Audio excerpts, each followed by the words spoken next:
So, Myra, how did we get to another Saturday night with nothing to do? I know. I figured moving to the city would be exciting. Like I'd meet someone and we'd do things. What? No, I've already done today's Wordle. What the? I'm sorry. Something weird's going on outside, Myra. I'm gonna have to call you back. Whoa! What the hell? That's loose enough, you whatever you are. I know how to use this broom. I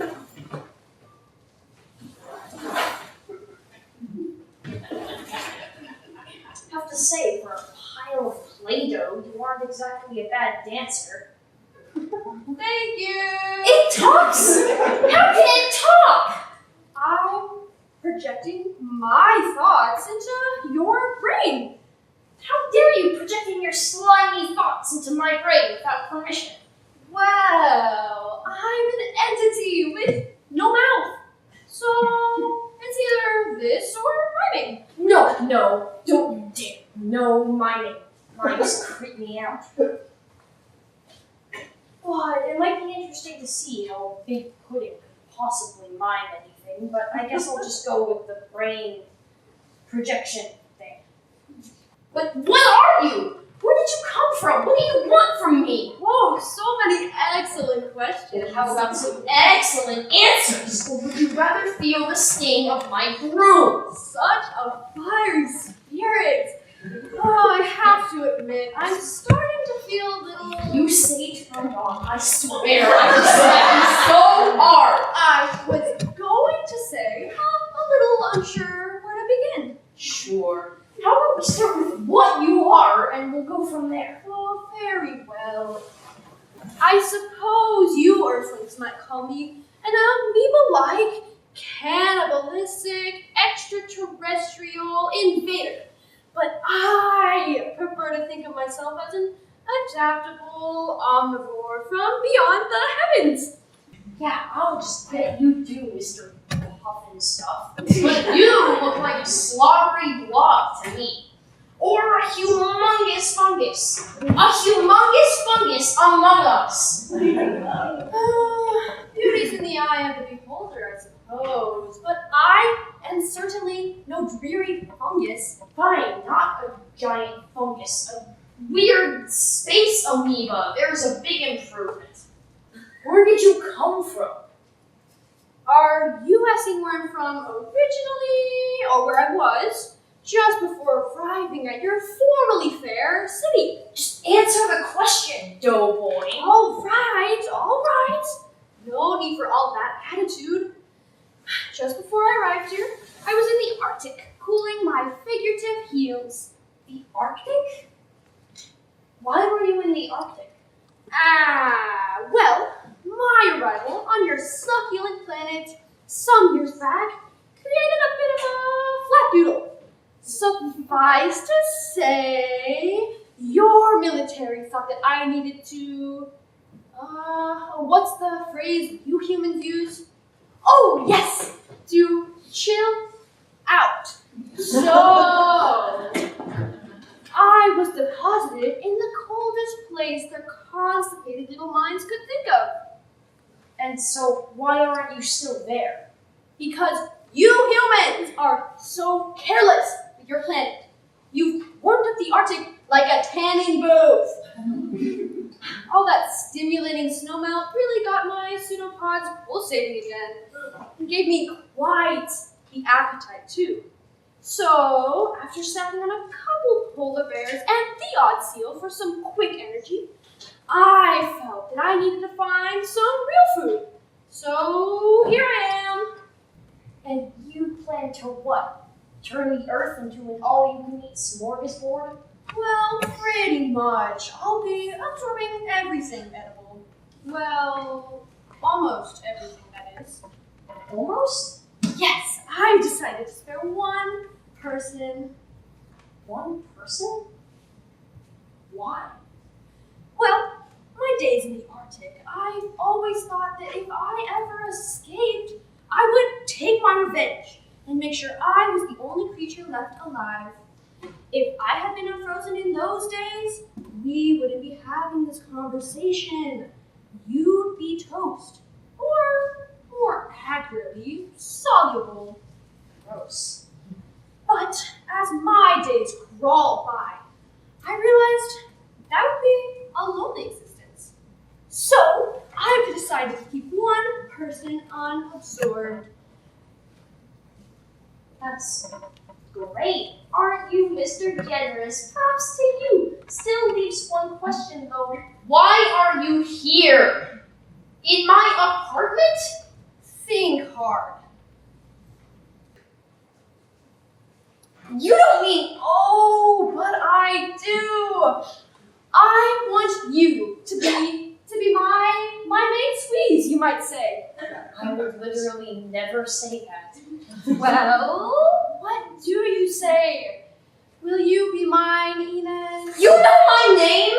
How do you know my name? Well, as I was preparing to roll over your building, I saw your name on the front buzzer, and I knew you were the one.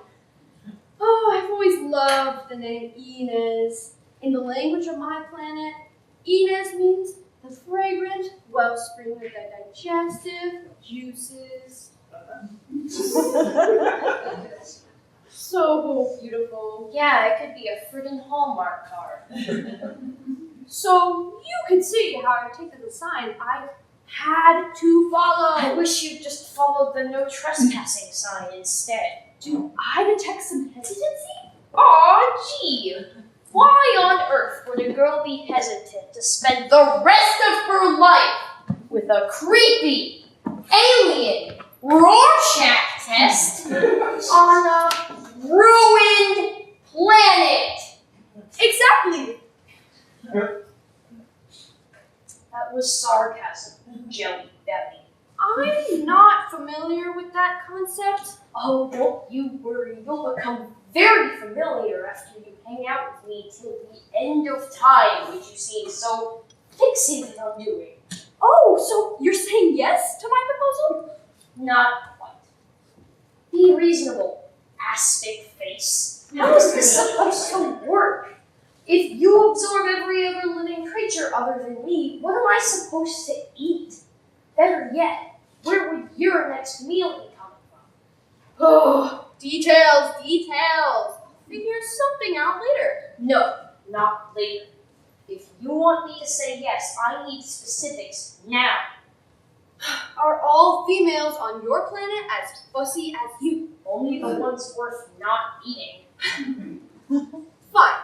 If it'll please you, I'll spare the Hawaiian Islands. You can have a nice piece of the beach in Maui. I'll live on the Big Islands, and we can cultivate food on the others. And I'll drop by your place on the weekends to have some fun with the pseudopods, you might say. And you can do whatever you wish with the rest of the time. Ugh. Not a bad start, gummy bear.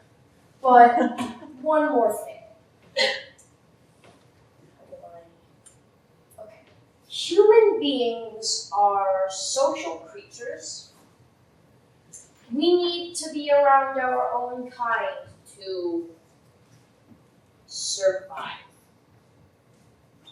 And so if you want me to say yes, you need to spare at least one other person. Oh, another person? Like who?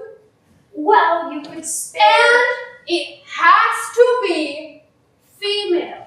I will not be sparing any males. There goes plan A, I guess. You blobs aren't as dumb as you definitely look. Okay, I'll spare my best friend, Myra. Myra? Oh, did you say Myra?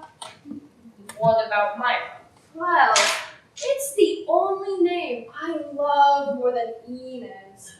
In my language, Myra means the rapturous riser in the chest of the pseudopod. Ugh, there's an image I can live without. And us adaptable omnivores from beyond the heavens are strictly monogamous. I can't have two main squeezes. That's okay. You've already got me. And since I prefer the name Myra to the name Inez, you can no longer be my main squeeze. Okay. I'll just be the sidekick then. Maybe so, maybe no. What? That'll be up to Myra, I guess. Oh, I'll go speak with her right now. Wait. If Myra chooses someone else, don't you dare come back. Oh, I will definitely be back for you, Inez. One way or the other. God, how I hate monogamy!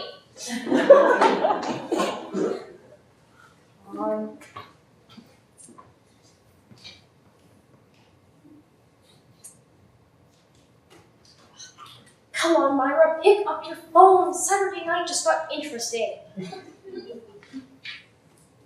Oh, and by the way, we are best friends, right?